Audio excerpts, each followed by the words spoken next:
ओम ध्यानम नमः। नमस्कार दोस्तों, मैंने कई सारे वीडियो पुनर्जन्म और मृत्यु के लेके बनाए और आप लोगों ने वो वीडियो बहुत पसंद किए। इसलिए मैं आपका धन्यवाद करता हूं। और बहुत सारे साथियों ने, बहुत सारे दोस्तों ने कुछ प्रश्न भी मुझसे किए कमेंट बॉक्स में जाके। आज मैं उन्हीं प्रश्नों को लेके ये वीडियो बना रहा हूँ। वीडियो को अंत तक जरूर देखिएगा। वीडियो बहुत ही ज्ञानवर्धक है, आपके काम की चीज़ है। आप खुद भी देखिएगा, दोस्तों को भी दिखाइएगा। अच्छा लगे तो लाइक और शेयर जरूर कीजिएगा। एक मेरे मित्र मुझसे पूछते हैं कि पुनर्जन्म किसको कहते हैं। देखिए दोस्तों, जब जीवात्मा एक शरीर को त्याग कर दूसरा शरीर धारण करती है और इस बार बार जन्म लेने की क्रिया को ही पुनर्जन्म कहा जाता है। और एक मित्र पूछते हैं कि पुनर्जन्म क्यों होता है।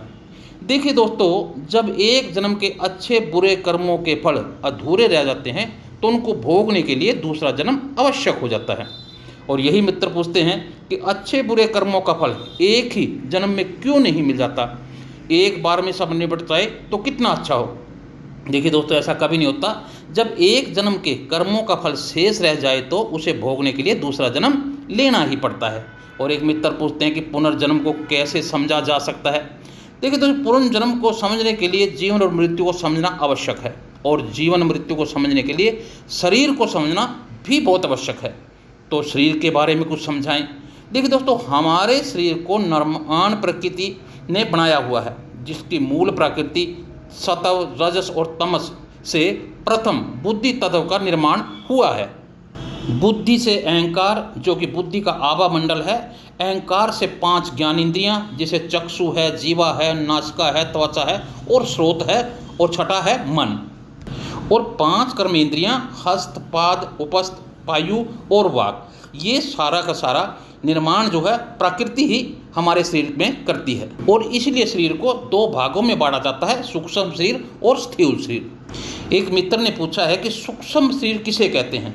देखिए दोस्तों, सूक्ष्म शरीर में बुद्धि, अहंकार, मन, ज्ञानेंद्रियां, ये सूक्ष्म शरीर आत्मा को सृष्टि के क्रम में ही मिलता है। वही एक ही सूक्ष्म शरीर सृष्टि के अंत तक उस आत्मा के साथ पूरे एक सृष्टि काल, जो कई लाखों साल वर्ष तक चलता रहता है। और यदि बीच में कहीं किसी जन्म में आत्मा को मोक्ष की प्राप्ति हो जाए तो सूक्ष्म शरीर भी प्रकृति में ही लीन हो जाता है। और एक मित्र पूछते हैं कि स्थूल शरीर किसे कहते हैं। देखिए दोस्तों, 5 कर्मेंद्रियां, हस्त, पाद, उपस्थ, वायु और वाक, ये समस्त 5 भौतिक बाहरी शरीर हैं। तो फिर जन्म क्या होता है। देखिए दोस्तों, जीवात्मा को अपने कारण यानी सूक्ष्म शरीर के साथ किसी पंच भौतिक शरीर में ही जाना ही जन्म कहलाता है। और एक मित्र पूछते हैं कि मृत्यु क्या होती है।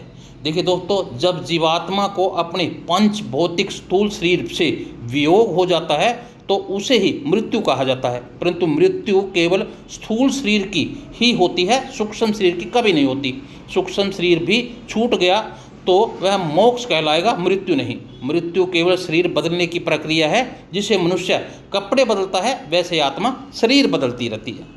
यही मित्र पूछते हैं कि मृत्यु क्यों होती है। देखिए दोस्तों, जैसे किसी एक वस्तु का निरंतर प्रयोग करते रहने से उस वस्तु का सामर्थ्य घट जाता है और उस वस्तु को बदलना आवश्यक हो जाता है, ठीक वैसे ही एक शरीर को समर्था भी घट जाती है और इंद्रियां निर्बल हो जाती हैं, जिस कारण उस शरीर को बदलने की प्रक्रिया का नाम ही मृत्यु। देखिए दोस्तों, ये कुछ ऐसे प्रश्न हैं जो आपके मन में भी जरूर उठते होंगे। तो मैंने इसके जवाब आपको दिए। जवाब अगर अच्छे लगे तो लाइक और शेयर जरूर कीजिएगा। जो साथी पहली बार मेरे इस चैनल को देख रहे हैं, कृपा करके चैनल को सब्सक्राइब जरूर कर लें। खुद भी देखिएगा और दोस्तों को भी दिखाइएगा। और हमारी इस कड़ी में जरूर जुड़े रहिएगा, क्योंकि आगे भी हम वीडियो जो है इन प्रश्नों को लेके बनाएंगे। बहुत सारे प्रश्न जो आपके मन में भी हैं, दोस्तों के मन में भी हैं। तो इस कड़ी से जरूर जुड़े रहिएगा। आपका दिन शुभ हो, आप हमेशा तरक्की करें। ओम ध्यानम नमः।